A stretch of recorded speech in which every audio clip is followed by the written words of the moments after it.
continuing now with something for the haters, and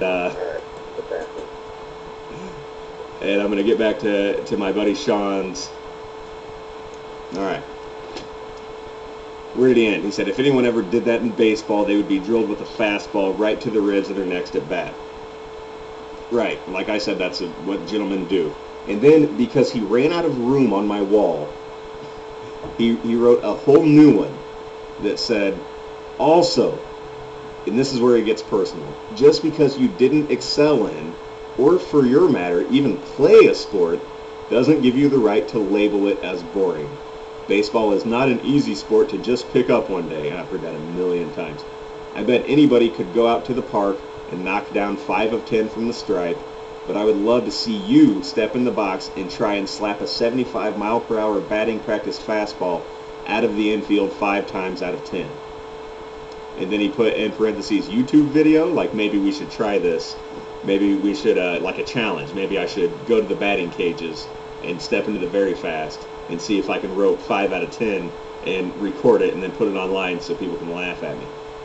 He goes on to say the biggest reason baseball is suffering in the inner cities is the cost factor, especially in this economy, he put in quotations, which I appreciate because that term is so played out.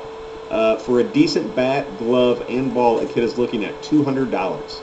That's not even including catching gear, batting helmets, batting gloves, and spikes. Also, baseball takes a lot more people to play a game. I mean, 3-on-3 baseball games just aren't fun.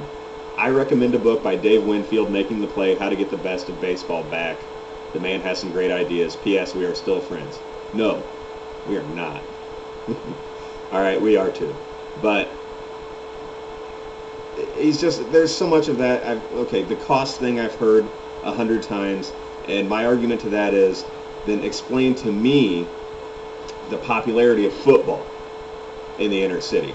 I mean, you know, explain to me why football is so popular when you also need to buy all the equipment. I mean, cleats, helmet, pads, stuff isn't free, right?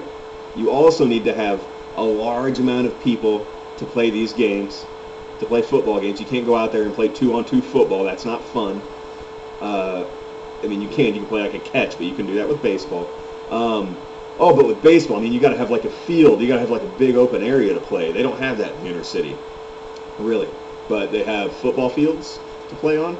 It doesn't make any sense. You can't hide the fact that your sport is boring by pointing out all these conditions that also apply to football. But for some reason, football is not just doing well in the inner city. It's huge. It's huge. It's because that's the kind of sport that inner city kids are drawn to. That's the kind of sport that we're all drawn to. It's exciting. It's fast. It's action. It's happening. Baseball's snooze fest, man. Sorry. I mean, there's good parts in baseball, but there's so many just boring, drawn out, slow, just waiting just to get through that stuff. And, you know, I don't know what to tell you, man. I'm sorry. We do have a caller.